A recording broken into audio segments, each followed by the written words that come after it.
My own words race repeatedly through my mind. We'll get through this, together.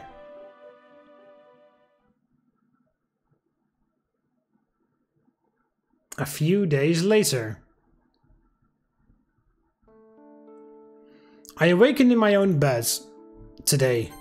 Yeah, today. You and I didn't read together last night, so she's still at her house. In fact, we haven't talked much this past week after I told her I'm taking her to a doctor.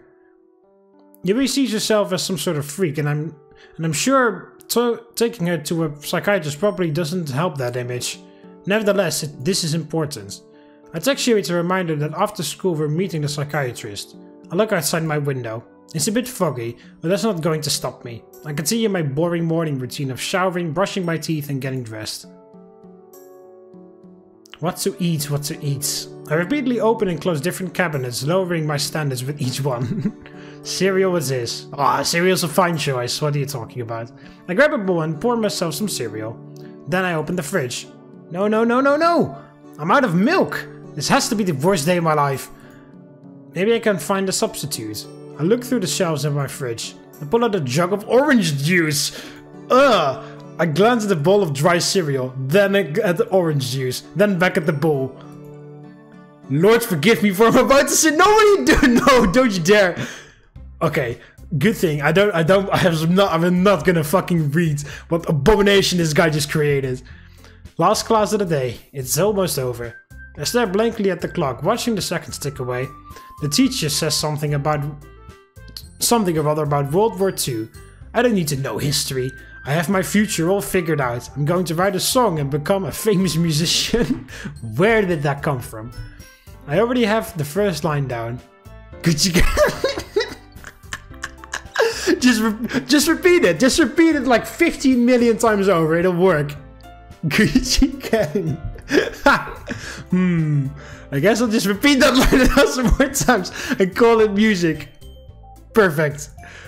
Don't change anything. That's a very weird bell, but it rings. It appears the school day is over. I told Yuri I would meet her in front of the school. School courtyard. I take a shortcut through the courtyard so I can meet up with Yuri. My mind is going a mile a minute right now. I have no idea what will happen when I bring Yuri to this doctor. Mark? I stop at the sound of my name coming from an all too familiar voice. I turn to see who the person is. Oh no. Oh Jesus, it's Monica. Hiya, Mark. Hey Monica. Where are you going? Home. Oh, same. Well, if you don't have any plans, then you wouldn't mind walking me home? I stand there dumbfounded. Why would Monica all of a sudden want to walk home together when we haven't even spoken in a month? And it's not like we left on good terms either. I'm actually about to go somewhere. You said you were heading home. You wouldn't lie to me, would you, Mark? No, it's just that I look around for an escape route. In the distance, I see a tall purple figure near the gates of the school. I look back at Monica. Her eyes follow mine, and she also spots the purple figure. I see. Monica, I didn't mean to lie to you. I'm sure you didn't, Mark. I'll go ahead and let you walk home. Bye. Monica trots off. With another thought, I make a break towards the gate. Without another thought, I make a break towards the gate. I'm here! There you are. I was getting worried. Sorry if I made you wait. I got caught up trying to take a shortcut. I guess it turned out to be a long cut, huh? I let out an awkward laugh, but Yuri still retains her nervous expression. Perhaps long cut wasn't a very good word choice.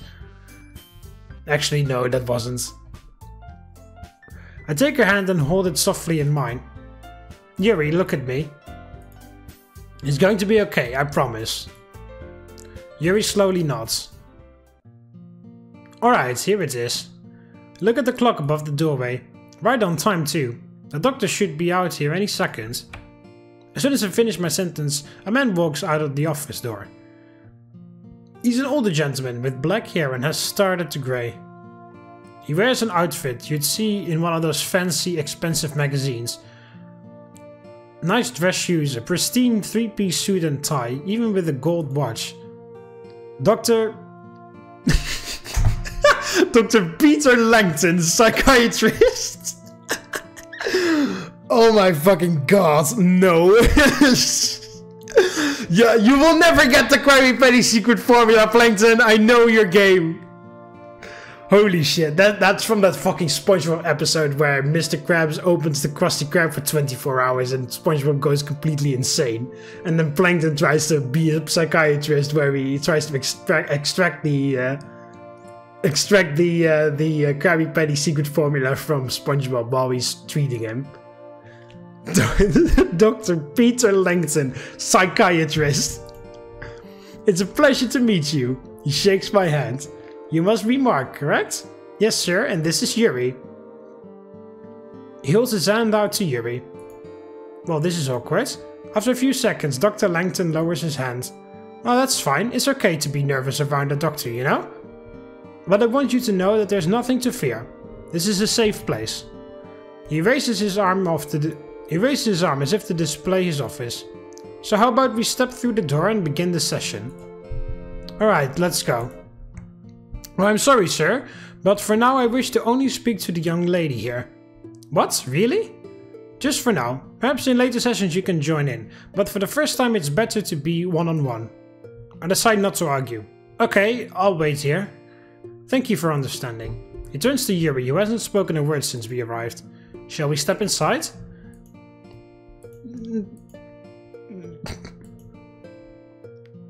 Doc, you mind if I talk to her in private for a second?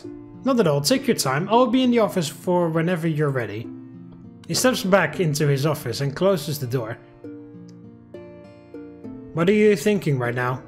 I can't do this. Don't say that. I put my hands on her shoulders. Listen to me. You're a strong girl. You can get through this. And I'll be right here waiting the entire time. Dr. Langton only wants to help you. But I need you to cooperate. If not for him or for you, then for— Oh, don't say it like that. Yuri stares blankly at me. Like, we're not doing this for me, we're doing this for you. Like, what the fuck? And that's why we shouldn't have made the appointment like that. We should go when Yuri is ready. Because otherwise you get this situation where we fucking force her to go here. But yeah, just if you want to go in. If you don't want to, if you realize that you're not ready yet, then we'll go home right now. I won't be angry. I won't be sad. I will be disappointed. No, I won't be disappointed either. I'll understand. It's your choice, Yuri. If you don't want to go, then you don't want to go, and I'm not forcing you. Yuri stares blankly at me. Okay, I'll do my best. Yeah, and if you want to stop at any points, that fucking psychiatrist will say it to you, and if he doesn't, we'll go to a different one. If you want to stop at any point, you can stop. If you want to talk to me at any point, you can yell, I'll walk in, I'll fucking break the door down, and I'll be there in a few seconds. Just, it's about you, Yuri. You need to feel comfortable here, so whatever works for you, we'll fucking make that work, okay? That's all I ask. I give her a hug, and she steps into the office. Guess I'll just sit here then.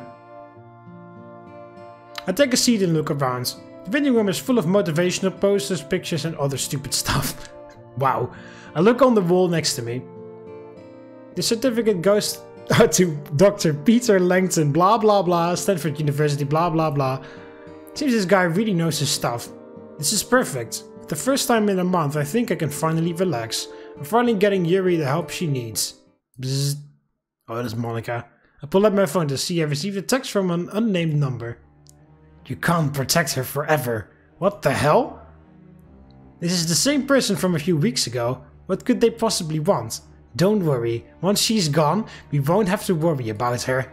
It's not like anyone would care. This has gone too far. I furiously type back a response. Listen, I don't know who you are, but if you don't stop texting this number, you will have some serious problems. You shouldn't threaten someone when you know you can't back up anything you say, Mark. This person knows my name? My hands are shaking intensely. Who is this? You will know soon enough. I shut off my phone to prevent any more messages. Who is this person? Well, the only person I can think of who has my Number is Sayori. Oh, Sayori would never do that. Come on. Doctor, this has to be Monica. If not, that would be the biggest it's not Suki. It turns out to be not fucking Suki. That would be fucking insane.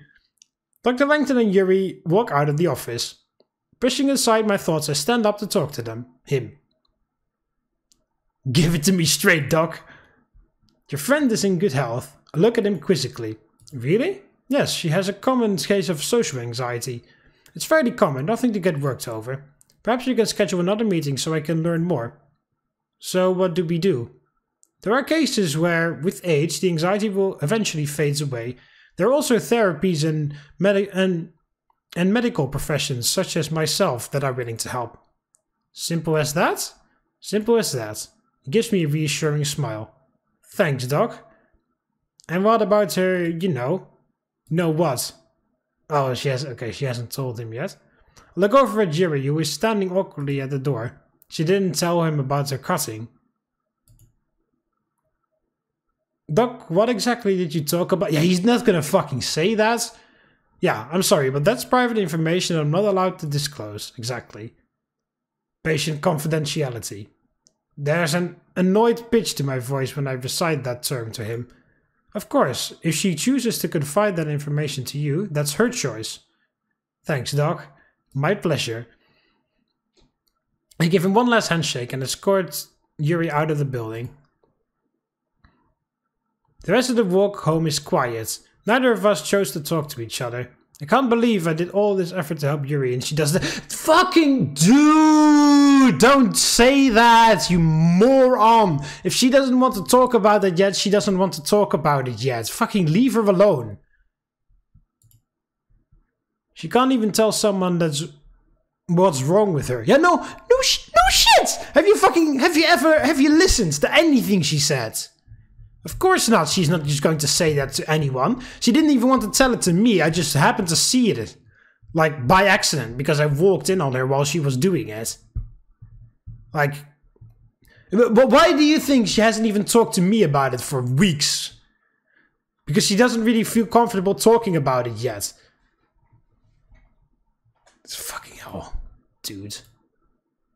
I need to calm. Yes, you need to take the biggest chill pill in existence. Speaking of SpongeBob references, you need to take that giant pill that Mr. Krabs takes in that one episode. Oh, I hate the pill. You need to take a chill pill that size because you are making no sense. You need to fucking shut your mouth, shut your thoughts because you're thinking this. You're not talking. It's not her fault. I should have been aware this would happen. Yeah, there we go. I shouldn't have forced it. There we go. There we go. We walk into the house and Yuri takes a seat on the couch. I stand awkwardly before taking a seat next to her. I have to apologize. Yes. Yuri, I'm sorry. She buries her face in her hands and begins to cry.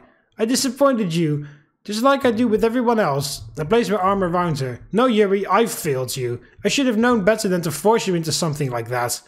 She lifts her head and stares at me. Her lavender eyes are puffy with tears. No, you were right to help me. I want to go back. Can you schedule another appointment? Okay, yeah, there we go. Okay, yeah. See, then I will schedule because you want it, so then we go. I'm taken aback. Really? I know this is what's best for me. And if you're by my side, I think I can get through it. I'll always be by your side, Yuri. But you still do need to profusely apologize for the fact that you forced. Even though, you know, she's eventually she's happy that she went, but I still shouldn't have forced her like that. I take her hand and intertwine it with mine. Can you do me a favor, Mark? Of course. I don't know how to go about explaining everything to the doctor. Well, I'm all ears if you need me. Thank you. Yuri takes a moment to collect her thoughts, an action I see her do quite often. Do you know why I do it? I would guess in order to feel some sort of control over your emotions? You're not too far off. Mark, for all my life I've allowed people to be the glue, the stitches and the bandage that hold me together. And every time they've and every time they've reopened without fail. I was only a small girl when I first witnessed how unforgiving this world can be. My mother and father would argue non-stop. I was scared that one day they may even hurt each other. I used books as a coping mechanism. I would hope that I could drown out my own reality and enter a new one. Eventually my dad left my mother. My dad left my mother and my mom had to pick up an extra job to support us. Even with all that happening, I just continued to repress my feelings and read my books. That's how I lived my life until... She pauses again to catch her breath and collect her thoughts. High school has been the worst years of my life. Everyone is so cruel and selfish. She stares deeply into my eyes. Oh, that's what I thought until I met you. Oh, Yuri, shut it. You make me die of embarrassment. But even so, the kids at school would always call me foul names or spread rumors about me. Boys would always pick on me or stare at me when I walked by or call me obscene names. She's starting to panic. I can see the fear in her eyes grow with each sentence. Yuri, I think we should stop here for now. No! I need to get this out. Please. Tears continue to glide down her cheeks. I slowly nod and allow her to continue. I didn't know any other way to get rid of the pain inside. There's no such thing as a cure for pain. I had to find a way to release it somehow. I try to understand what she's saying. So I was right, it's a coping mechanism. It was at first. At first I was really scared. But that moment I first did it, the feeling of the blade splitting into my skin, the cold steel gliding along my arm, the beauty of the crimson stream flowing down my arms, it was exhilarating. What? It no longer became a way to deal with the pain. I had been seduced by it. It almost felt good to cuss. I knew it was bad, but I couldn't stop myself. My mind was already lost. I wasn't strong enough to stop the urges. I get a feeling in my body I didn't understand, screaming at me to let go of everything I'm feeling. When I do it, it feels like I'm in my own world. It's the same feeling as when I'm reading a book, except the words are written in red, and the blade is my pen. But the book eventually ends, my arm could heal and I could continue to relive that moment of true freedom continuously. This is worse than I thought. I always thought it was just a way for her to cope with life, but now I see it's more of some type of drug.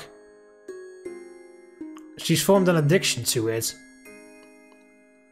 Yuri, this is a lot to take in, but I just want to say, I don't blame you. What? None of what happens is your fault. I wrap her hand in mine. We can't control what happens in our lives, and sometimes we can't control how we feel. Sometimes it feels like there is a force stronger than us, pulling us and tempting us to do horrid things. Monica! Like puppets attached to strings. Yeah, Monica, or the marionettes from Five Nights at Freddy's a bit. I'll never understand what goes on inside your head. And I'm okay with that, because I still stand by my promise to never leave you. Together we can solve your problem. Another thought crosses my mind. Yuri, where do you get your knives? If you're referring to what I use to cut, I have a knife collection. A knife collection? You've been hiding it whenever I've been hiding it whenever you came over because I thought you would get mad and find it unlikable. In any other case, I would think a knife collection is cool, but for Yuri's sake, it's not good to have. Oh, what? No! Why do you say that? No! Come on, man! I understand why you're saying it, but no! If that's that... You told her, literally, don't judge her for her weird hobbies. Don't! And I know it's very dangerous in the combination and shit, but don't say that! That's not gonna help. How are we going to let Yuri be comfortable with feeling herself if I'm not allowing her to be herself? Because that's what I'm doing right now. I'm not allowing her to be herself because she wanted a knife collection and now I'm saying get rid of it. Because I judge of her that she is not allowed to have it because I am paranoid or my character is paranoid. Don't say that. That is the worst thing to say. Like, fucking hell. First he was like, yeah, I'm totally fine with you having weird hobbies. And now he's like, yeah, go get rid of your knife collection. It's a bad hobby to have. No. Fucking no. Don't say that. That is not true.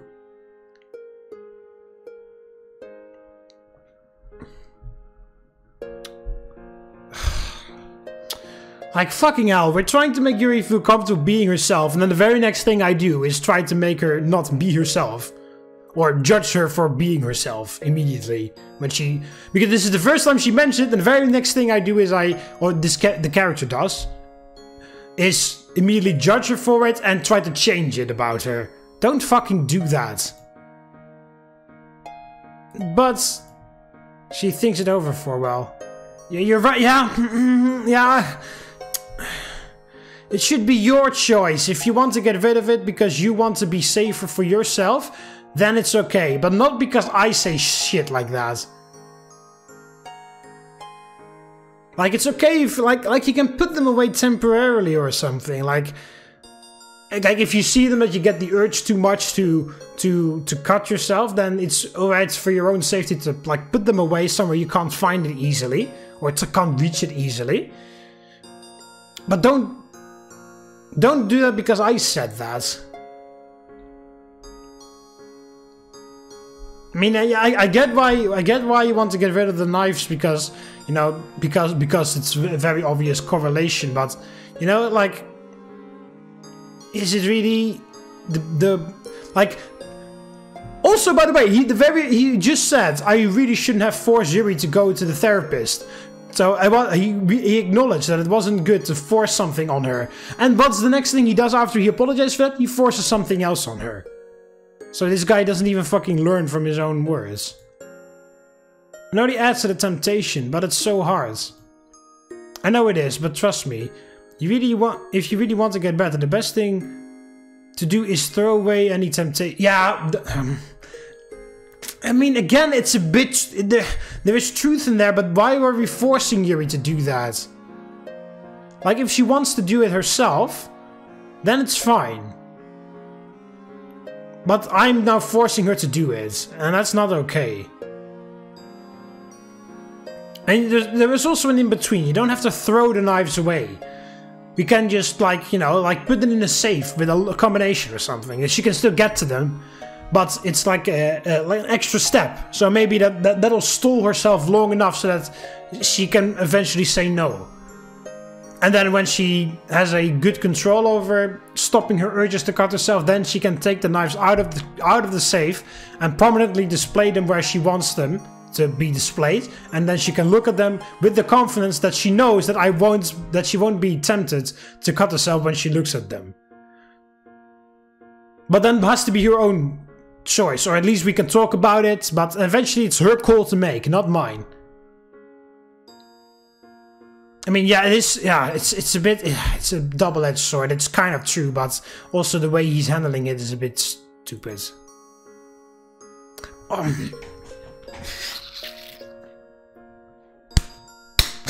want to punch you in the face. Promise me you'll throw out your knife collection. Tears continue to pour. She's cried so much I'd have thought her tear ducts would have been drained by now. She slams her head into my chest and continues to cry. I wrap my arms around her. It's alright, Yuri. I promise to never let anyone hurt you again. Mark, you've heard my story. You see now that I'm just a monster. I'm weak and can't control my emotions. I take all my pent-up feelings and release them onto my own skin. How can anyone think that's okay? No one can. Huh? She looks up at me, her soft eyes locked into mine. Because it's not okay. Because it's also not okay for me to sit idly by and let you continue to hurt yourself. That's why I'm going to stop. Why I'm not going to stop until you're better. But why? Because, Yuri, everything around me becomes blurry. The only thing I see is her. Oh, because... well, saved. It's not really a choice, but... because I love you, Yuri. I said it. I said the word I could never believe... oh, that's music, okay. I said the words I would never believe to leave my mouth. Would never... what? I said the words... what? I said the words I would never believe would leave my mouth. Okay, yeah, there we go. Love. What an alien word to me. But it's the only word I can think of at this point. I feel as if everything that's happened this past month has been let out. I love you more than... I love you more than anything else in the world! And when you love someone, you don't give up. Mark, I love you too. Yuri wraps her arms around me and leans closer. Thank you. You can thank me once that... oh, shut... don't! Just don't. Yeah, but... it's not her choice. But she closes her eyes and continues to lean in. Oh! She kissed... whoa! First kiss. I feel her lips press against mine. Ah. Still a bit... those lines are a bit stupid, but ah. All my senses are immediately overwhelmed. The taste of vanilla... the taste of vanilla on her lips.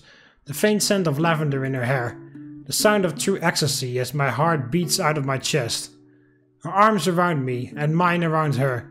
Everything else in the world has been drowned out. Every single thought that had stormed my mind has been calmed. It's just Yuri and me in this single moment in time. There's an odd feeling in my stomach. Perhaps it's butterflies. I can't describe it, other than it's somewhat comforting. Like all my worries have been washed away. Yuri pulls away. What feels like eternity was only a few seconds. But the feeling continues to stay. We sit in silence for a moment. I guess it's my turn to thank you. You can thank me after you schedule my next appointment with Dr. Langton. It's Dr. fucking Langton. She throws me a soft smile, and for a moment I feel like everything will be alright.